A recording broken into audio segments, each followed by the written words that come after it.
नमस्कार दोस्तों। डेट है आज की 1 मई 2023 और स्वागत है आपका एडिटोरियल डिस्कशन में। आज देखो 1 मई है यानी इंटरनेशनल लेबर डे है। तो इस कंटेक्स्ट में एक आर्टिकल भी आया है अच्छा सा, वर्कर्स को एक दिन में मैक्सिमम कितना काम करना चाहिए इससे संबंधित, इसे डिस्कस करेंगे सबसे पहले। दूसरा आर्टिकल एसडीजी गोल्स को अचीव करने से संबंधित डिस्कस करेंगे। तीसरा article India China relations with respect to border dispute. और सबसे लास्ट में छोटा सा आर्टिकल, रेसलर्स जो अभी प्रोटेस्ट कर रहे हैं जंतर मंतर पर, उनकी मांग ये है रेसलिंग फेडरेशन ऑफ इंडिया के जो अध्यक्ष हैं वो इस्तीफा दें, उनके खिलाफ कार्रवाई हो, ये भी डिस्कस करेंगे। कोट है आज का सोक्रेटिस का, the secret of happiness you see is not found in seeking more but in developing the capacity to enjoy less. कुछ लोग आपने देखा होगा, उन्हें नए नए गैजेट्स चाहिए, नई नई कारें चाहिए, इससे देखो हैप्पीनेस नहीं मिलती, क्योंकि इच्छाओं का कोई अंत नहीं है। बुद्धिज्म में भी तो यही बोला गया है। मटेरियल चीजों में आप ज्यादा से ज्यादा हैप्पीनेस फाइंड आउट करने की कोशिश करोगे ना, नहीं मिलेगी, क्योंकि इसका कोई अंत है ही नहीं। बजाय इसके कि आप अपनी ऐसी कैपेसिटी बिल्ड कीजिए कि आपको छोटी छोटी चीजों में हैप्पीनेस मिले। जैसे कि शाम को सनसेट है, कितना सुंदर सनसेट है, उसे देखिए। आपके जो रिश्ते हैं उनको एंजॉय कीजिए। छोटी छोटी चीजें जो भी आपके पास हैं। इसका मतलब देखो ये नहीं कि आपको लाइफ में एम्बिशियस नहीं होना चाहिए, एम्बिशियस होना चाहिए। बिना एम, बिना लक्ष्य के लाइफ बिल्कुल बोझिल हो जाएगी, नीरस हो जाएगी। लेकिन बात यहां पे हैप्पीनेस की है। हैप्पीनेस आप कैसे अचीव करते हो? ज्यादा से ज्यादा चीजें प्राप्त करके हैप्पीनेस आप नहीं प्राप्त कर सकोगे। सीक्रेट ये है कि आप ऐसी कैपेसिटी बिल्ड कीजिए, कम चीजों में आप हैप्पीनेस प्राप्त कर सको, जैसे रिश्ते, नेचर। अब देखो नीचे ये क्वेश्चंस हैं कुछ वर्कर्स से संबंधित। आज चूंकि लेबर डे है, एक आर्टिकल भी आया है। तो पास्ट में यूपीएससी ने जो भी क्वेश्चन पूछे हैं ना वर्कर्स से रिलेटेड, वो इस स्लाइड पर है, आप इनको अटेम्प्ट कर सकते हो। अब चलिए डिस्कशन स्टार्ट करते हैं। फर्स्ट इंपोर्टेंट आर्टिकल वर्कर्स के अधिकारों से संबंधित है। आप जीएस पेपर 3 के इस टॉपिक से आर्टिकल को रिलेट कर सकते हो। क्या कंटेक्स्ट है? शुरुआत में देखो हिस्टोरिकल बैकग्राउंड बताया जाता है। 1 मई 1886 क्या हुआ था? यूएस के शिकागो शहर में लेबर यूनियन के जो लोग हैं वो इकट्ठा हुए थे। क्या उनकी मांग थी? उनकी मांग यह थी कि एक मजदूर एक दिन में मैक्सिमम 8 घंटे काम करे, इससे ज्यादा नहीं। जबकि देखो 1 मई 1886 से पहले वर्कर्स के पास ज्यादा अधिकार नहीं थे। उनसे 10, 12, 14 घंटे काम करवाया जाता और जितने आवर्स निश्चित थे, अगर उससे ज्यादा ओवर टाइम किया जाता उसके भी पैसे नहीं दिए जाते। वर्किंग कंडीशंस काफी खराब, छोटे बच्चों से भी काम करवाया जाता। ऐसी सिचुएशन थी, इसीलिए लेबर यूनियन इकट्ठा हुई।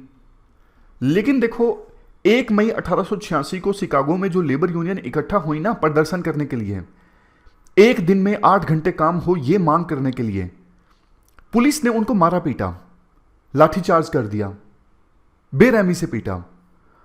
तो 1 मई को जो कुछ हुआ, वर्कर्स पर अत्याचार हुआ, उसके विरोध में 4 मई को लोग फिर से इकट्ठा हुए।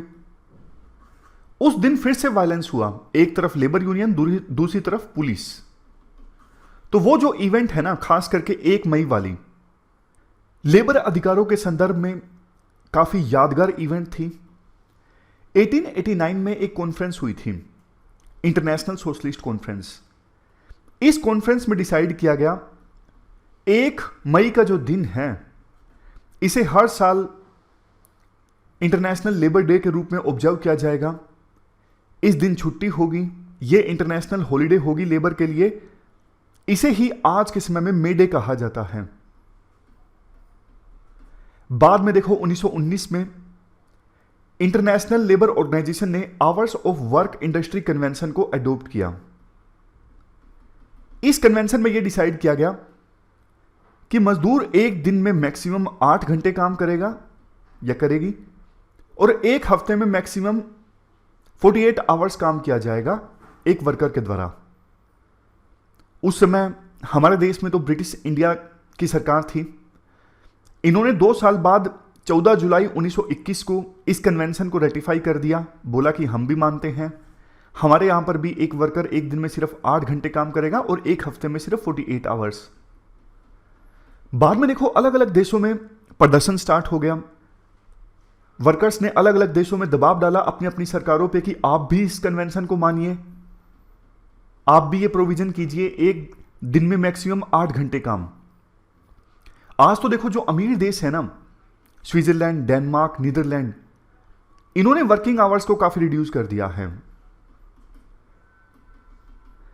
क्योंकि देखो समय के अनुसार टेक्नोलॉजी अच्छी आई, तो ऐसी विजडम इमर्ज होके आई, मतलब ये माना जाने लगा कि अब अच्छी टेक्नोलॉजी आ गई है, प्रोडक्शन ज्यादा अच्छे से हो सकता है, इनोवेशन आ गई है, तो कम घंटे अगर मजदूर काम करेंगे तो बाकी का समय वो दूसरी सोशल कल्चरल एक्टिविटीज में लगा सकेंगे। सोशल कल्चरल एक्टिविटीज जैसे देखो गाना बजाना है, डांस है, कल्चरल फेस्टिवल्स हैं, लिटरेचर संबंधित फेस्टिवल्स हैं, इनमें अब अपना समय दे सकेंगे मजदूर। तो ये अभी तक हमने पूरी कहानी डिस्कस की, पहले क्या हुआ था। अब राइटर मुद्दे पे आते हैं, अब क्या गलत हो रहा है। गलत देखो ये हो रहा है, हाल ही में कोविड-19 आया। कोविड-19 की महामारी में ना हमारे देश में विभिन्न राज्यों की सरकारों ने कोशिश की कि वर्किंग आवर्स को इंक्रीज कर दिया जाए, क्योंकि दबाव था कई सारी कंपनीज की तरफ से कि आप वर्किंग आवर्स को फ्लेक्सिबल रखिए, सिर्फ 8 घंटे तक फिक्स मत करिए। तो कर्नाटक और तमिलनाडु दोनों की सरकारों ने फैक्ट्रीज एक्ट 1948 को अमेंड कर दिया। बाद में देखो तमिलनाडु की जनता ने सरकार पे प्रेशर डाला, तो तमिलनाडु ने तो इसे रोक दिया फिलहाल के लिए कि हम इसे अमेंड नहीं करेंगे। बट कर्नाटक की सरकार ने फैक्ट्रीज एक्ट 1948 को अमेंड कर दिया और वर्किंग आवर्स को इंक्रीज कर दिया। राइटर ये बोलते हैं, देखो हमारे देश में ना जिस भी चीज से एक्सपोर्ट इंक्रीज होता है ना, तो तुरंत सरकार यस बोल देती है। यस, एक्सपोर्टर्स बोले ये करना है, सरकार कहती है यस। एक्सपोर्टर्स के लिए जान निछावर, ऐसी सरकार की भावना रहती है। तो हमारे देश का कंपटीशन है टेक्सटाइल इंडस्ट्री में किससे? बांग्लादेश से, वियतनाम से।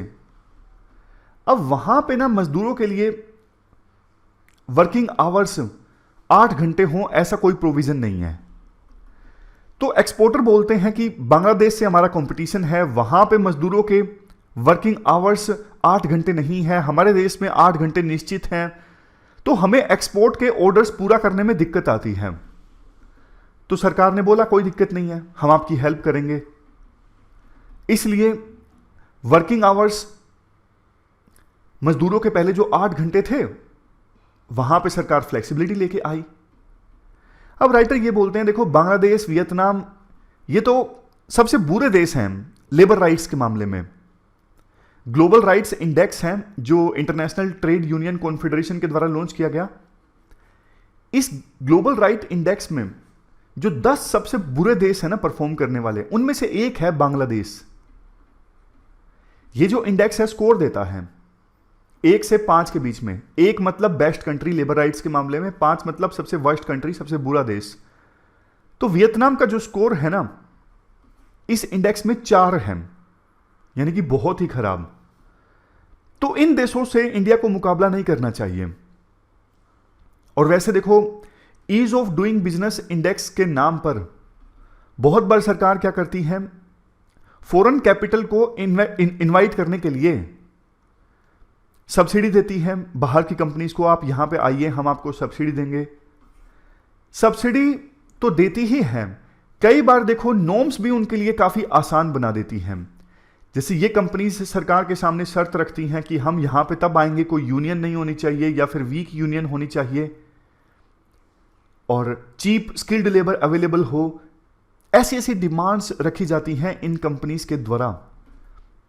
तो सरकार ईज ऑफ डूइंग बिजनेस के नाम पे बाहर की कंपनीज के लिए आसान प्रोविजन कर देती हैं। सरकार सोचती है बाहर से पैसा आएगा, यहां पे मैन्युफैक्चरिंग एक्टिविटीज ज्यादा होंगी तो हमारा देश आगे बढ़ेगा, जॉब जनरेट होंगी। पर देखो जॉब जनरेट होती नहीं है। क्यों? क्योंकि ये बाहर की जो कंपनीज है ना, ये सिर्फ हाई स्किल्ड लोगों को जॉब देती हैं। जबकि देखो वो हाई स्किल वाले तो वैसे भी देश में रह के कुछ अच्छा ही करते हैं। तो ऐसे इस प्रकार से जो ग्रोथ आती है ना देश में, वो होती है जॉबलेस ग्रोथ। समझ गए? तो राइटर का यह कहना है ईज ऑफ डूइंग बिजनेस के नाम पे पलके बिछा के नहीं बैठना चाहिए सरकार को बाहर से आने वाली इन्वेस्टमेंट के लिए।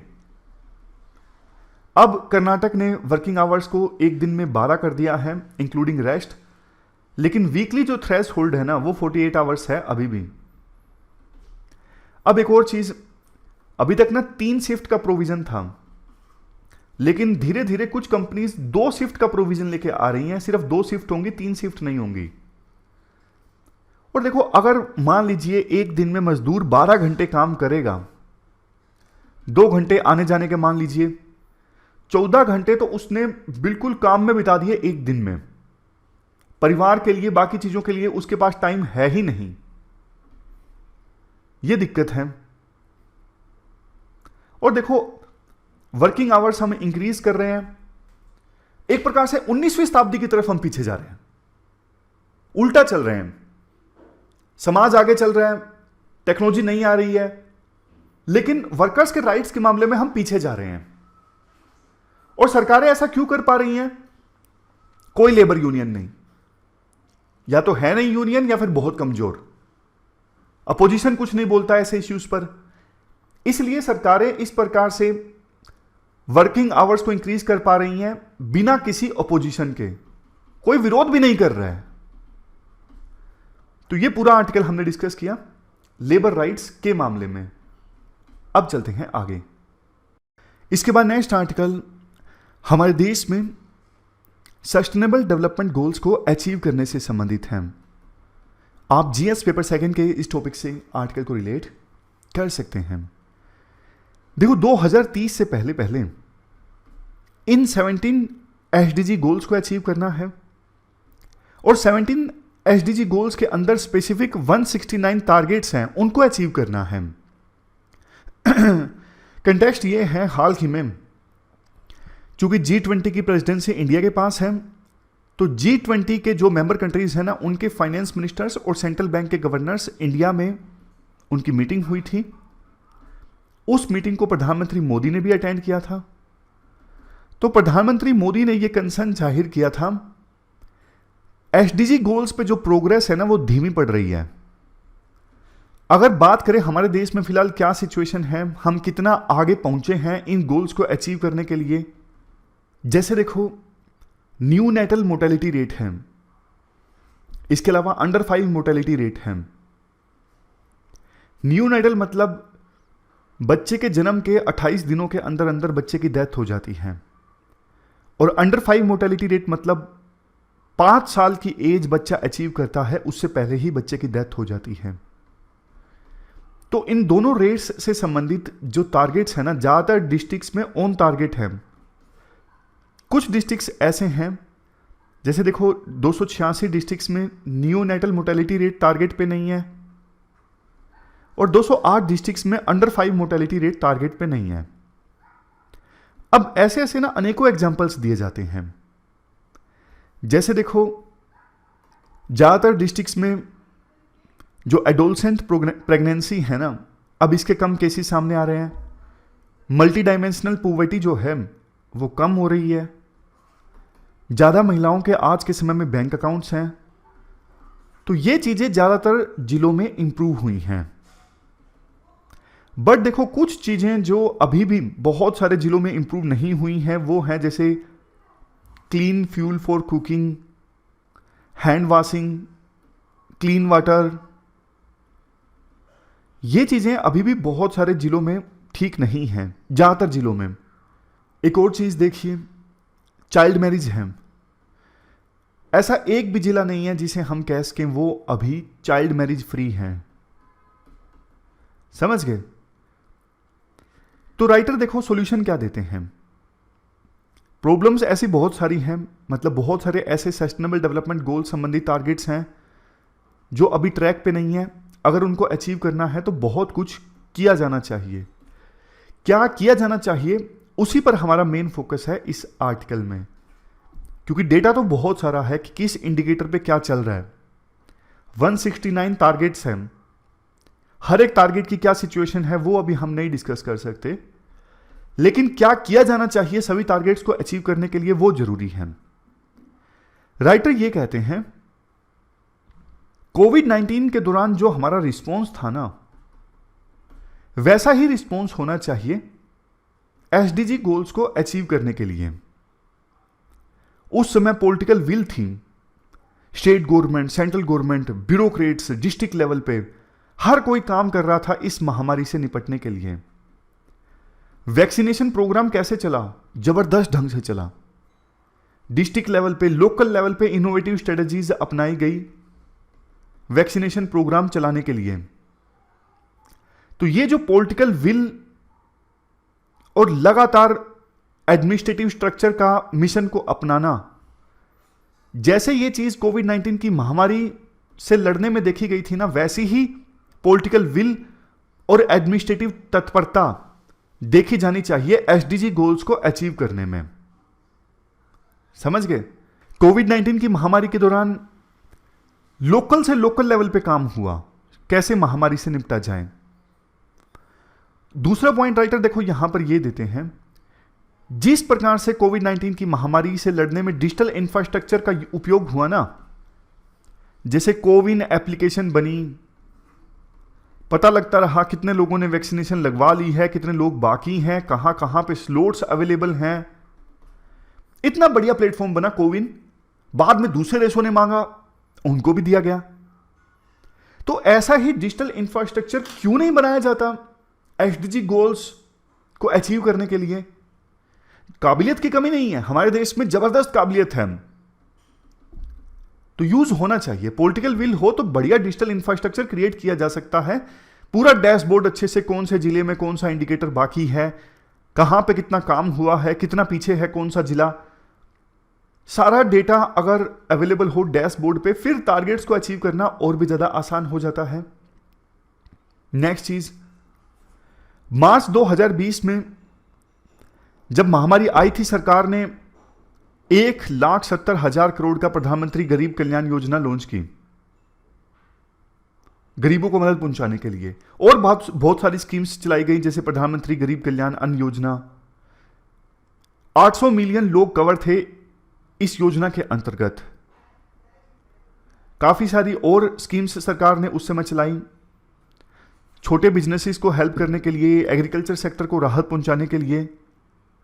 तो अभी देखो सरकार उतनी ही प्रोएक्टिव होनी चाहिए सस्टेनेबल डेवलपमेंट गोल्स अचीव करने के लिए। पैकेज अनाउंस करना है तो पैकेज अनाउंस कीजिए, स्पेसिफिक स्कीम अनाउंस करनी है तो स्पेसिफिक स्कीम अनाउंस कीजिए उन इंडिकेटर्स पर जिस पे देश पिछड़ रहा है या फिर कुछ जिले पिछड़ रहे हैं। तो ये कुछ पॉइंट्स हैं, राइटर बोलते हैं, जो हम कोविड-19 की महामारी से सीख सकते हैं। अगर वैसा ही रिस्पॉन्स रहा तो 2030 तक सरकार को जो ये 169 टारगेट्स अचीव करने हैं ना, सरकार वो टारगेट्स अचीव कर सकती है। और देखो इंडिया 3rd लार्जेस्ट इकोनॉमी अब बनने वाला है, बट सोशल इकोनॉमिक कंडीशंस देख लीजिए हमारे देश में बहुत खराब। तो सरकार को इन चीजों पे ध्यान देना चाहिए, रिस्पॉन्स जबरदस्त होना चाहिए। अब नेक्स्ट हमारा आर्टिकल है इंडिया चाइना रिलेशंस से संबंधित। आप जीएस पेपर 3 के इस टॉपिक से आर्टिकल को रिलेट कर सकते हो। क्या कंटेस्ट है? दोनों देशों के डिफेंस मिनिस्टर्स आपस में मिले, दोनों ने अपना अपना स्टैंड फिर से दोहराया। स्टैंड है क्या? देखो अप्रैल 2020 में ना दोनों देशों की फोर्सेस के बीच वायलेंस हुआ था गलवान वैली में, क्योंकि चाइना की फोर्सेस एलएसी पर यानी लाइन ऑफ एक्चुअल कंट्रोल पर आगे आ गई थी 7 पॉइंट्स पर। वायलेंस के बाद काफी मीटिंग्स हो चुकी हैं दोनों देशों के मिलिट्री लीडर्स के बीच में। 18 राउंड्स की मीटिंग्स हो चुकी हैं। 18 राउंड्स की मीटिंग में ना 5 पॉइंट्स पे तो सहमति बन गई, 5 पॉइंट्स पे सहमति बन गई, दोनों देशों की फोर्सेस पीछे चली गई उन पॉइंट्स पे। बट 2 पॉइंट्स ऐसे हैं जिन पर अभी भी सहमति नहीं बन सकी हैं, उन पॉइंट्स पर अभी भी चाइना की फोर्सेस आगे हैं। कौन कौन से ये 2 पॉइंट्स हैं? डेमचोक और दूसरा दिप्सांग। तो पॉइंट ये है, दोनों देशों का स्टैंड ये है, भारत का तो ये कहना है कि भैया आप इन दोनों पॉइंट्स पे अपनी सेना को पीछे लेके जाइए एलएसी से। और अभी बॉर्डर पे जो दोनों देशों की फोर्सेस आमने सामने है ना, 1 लाख के आसपास ट्रूप्स, 1 लाख फौजी दोनों देशों के आमने सामने हैं एलएसी पर। इंडिया के आर्मी चीफ के अनुसार सिचुएशन स्टेबल है बट अनप्रेडिक्टेबल है, क्योंकि 1 लाख सोल्जर्स आमने सामने रहेंगे तो कभी भी चिंगारी भड़क सकती है। तो इंडिया का चाइना को कहना है कि इन दोनों पॉइंट्स पे आप अपनी सेना को पीछे भेजिए और डिसएंगेजमेंट होना चाहिए। ये जो फोर्सेस इतना ज्यादा डिप्लॉयमेंट है एलएसी पर, वो नहीं होना चाहिए। चाइना का क्या कहना है? चाइना का यह कहना है कि दोनों देशों के रिलेशंस में और बहुत सारी चीजें हैं, ट्रेड हैं, पीपल टू पीपल टाइज हैं, सिर्फ इस बॉर्डर डिस्प्यूट को लेके आप रिलेशन खराब मत कीजिए। इन पे साथ के साथ काम चलता रहेगा, बाकी रिलेशन हम ठीक कर लेते हैं। इंडिया ने कहा नो, इंडिया ने कहा नहीं, ऐसा नहीं हो सकता, पहले आप बॉर्डर पे सिचुएशन ठीक कीजिए, तभी बाकी डोमेन्स में सिचुएशन इंप्रूव हो सकती है। तो राइटर का इस पॉइंट पे यह कहना है इस आर्टिकल में, डेमचोक और दिप्सांग, इन 2 पॉइंट्स पे अभी तक कोई सहमति नहीं बनी है। इसका मतलब बहुत ज्यादा डिफरेंस है इन 2 पॉइंट्स पर, तभी तो बात आगे नहीं बढ़ पा रही है। चाइना को देखो ये बात समझनी चाहिए, अगर इंडिया के साथ रिश्ते खराब रहते हैं तो इंडिया यूएस की तरफ ज्यादा टिल्ट होगा। तो चाइना को एक एक्स्ट्रा एफर्ट लेना चाहिए इंडिया के साथ रिश्ते सुधारने के लिए, बट चाइना उल्टा चल रहा है। चाइना लगता है कि बॉर्डर डिस्प्यूट को ना लंबा खींचना चाहता है और इंडिया पे प्रेशर डालना चाहता है। प्रेशर मतलब जब तक बॉर्डर डिस्प्यूट रहेगा, जब तक बाउंड्री पे डिस्प्यूट एक्टिव रहेगा, इंडिया को डर रहेगा कि नहीं, यूएस की तरफ ज्यादा नहीं जाना चाहिए, क्योंकि अगर हम यूएस की तरफ जाएंगे तो चाइना हमारे बॉर्डर में घुस जाएगा। ऐसा डर चाइना इंडिया के ऊपर बरकरार रखना चाहता है। तभी तो इतने महीनों के बाद भी फोर्सेस अभी भी आमने सामने हैं। इसके बाद नेक्स्ट आर्टिकल रेसलर्स के प्रोटेस्ट से संबंधित है। रेसलर्स, अभी जो इंडिया में रेसलिंग फेडरेशन के अध्यक्ष हैं ना, ब्रजभूषण शरण सिंह, उनके खिलाफ प्रोटेस्ट कर रहे हैं काफी समय से। उनके खिलाफ काफी गंभीर तरह के आरोप हैं, यौन शोषण के आरोप भी उनके ऊपर लगे हैं। आप जीएस पेपर सेकंड के इस टॉपिक से आर्टिकल को रिलेट कर सकते हो। देखो, पहली बार प्रोटेस्ट स्टार्ट हुआ था जनवरी में। उस समय कमेटी गठित की गई थी तो रेसलर्स धरने से खड़े हो गए थे। अब एक बार फिर से अप्रैल के महीने में धरना फिर से स्टार्ट हो गया रेसलर्स का। राइटर कहते हैं जो रेसलर्स के आरोप है ना, वो गंभीर हैं। बेशक बहुत सारे लोग बोल रहे हैं रेसलर्स जो हैं वो पॉलिटिक्स से प्रभावित हैं, लेकिन देखो आरोप गंभीर हैं। रेसलिंग एक ऐसा प्रोफेशन है जो खास करके नॉर्थ इंडिया में काफ़ी ज़्यादा प्रचलित है। जो इसमें कोच होते हैं उनके प्रति डिवोशन काफ़ी ज़्यादा होता है प्लेयर्स का, तो बहुत बार कोच के द्वारा गलत इस्तेमाल कर लिया जाता है, उस डिवोशन का, उस भक्ति का फ़ायदा उठा लिया जाता है। ऐसा नहीं होना चाहिए। 3 महीने बीत गए, रेसलर्स का कहना है अभी तक कुछ खास नहीं हुआ। सुप्रीम कोर्ट के कहने के बाद दिल्ली पुलिस ने 2 एफआईआर दर्ज की हैं। अभी वैसे जो रेसलिंग फेडरेशन के अध्यक्ष हैं ना, ब्रिजभूषण शरण सिंह, ये रेसलिंग फेडरेशन के डे टू डे वर्किंग में इन्वॉल्व नहीं हैं, बट राइटर कहते हैं बहुत पावरफुल पर्सन हैं, इनडायरेक्ट भी वो अपनी पावर का इस्तेमाल कर सकते हैं। इसी बीच एक और कंट्रोवर्सी पैदा हो गई। पीटी उषा, जो अभी इंडियन ओलंपिक एसोसिएशन की अध्यक्ष हैं, इन्होंने बोला कि एथलीट्स जो कुछ कर रहे हैं ना, धरने पे बैठे हुए हैं, इससे इंडिया की इमेज खराब हो रही है। तो इस बात पर कंट्रोवर्सी पैदा हो गई। कि क्या रेसलर्स इंसाफ ना मांगे, जबकि दूसरी साइड के लोगों का कहना है रेसलर्स ने कभी पुलिस में खुद से एफआईआर दर्ज ही नहीं की। मतलब अगर कुछ गलत होता तो उन्हें सबसे पहले पुलिस के पास जाना चाहिए था कि हमारे साथ गलत हुआ है। पुलिस के पास एफआईआर दर्ज करवाने की कोई कोशिश नहीं की गई। तो मतलब देखो ये जो इशू है ना काफ़ी ज़्यादा पॉलिटिसाइज हो चुका है। अब इसमें पॉलिटिकल पार्टीज इन्वॉल्व हैं, प्लेयर्स इन्वॉल्व हैं, कोर्ट्स इन्वॉल्व हैं। एक बात ये भी बोली जाती है कि इस इशू पे ना बड़े बड़े प्लेयर्स ने, खास करके क्रिकेट के प्लेयर्स ने अभी तक कुछ नहीं बोला। नीरज चोपड़ा, अभिनव बिंद्रा, उन्होंने तो रेसलर्स के पक्ष में बोला जो लोग प्रोटेस्ट कर रहे हैं, लेकिन क्रिकेट के प्लेयर्स पूरी तरह से चुप हैं। तो ये भी दर्शाता है कि वो सरकार से कितना डरते हैं। तो ये पूरा आर्टिकल हमने डिस्कस किया रेसलर्स के द्वारा जो प्रोटेस्ट किया जा रहा है इस इशू से संबंधित। अभी तक ज़्यादा कुछ है नहीं, मतलब एग्जाम में सिर्फ एग्जाम्पल यूज कर सकते हैं, स्पेसिफिक इस पे क्वेश्चन आएगा ऐसा कुछ नहीं है। तो हमारी आज की डिस्कशन में इतना ही है। आज हमने 4 इश्यूज को डिस्कस किया। Thank you very much for discussion.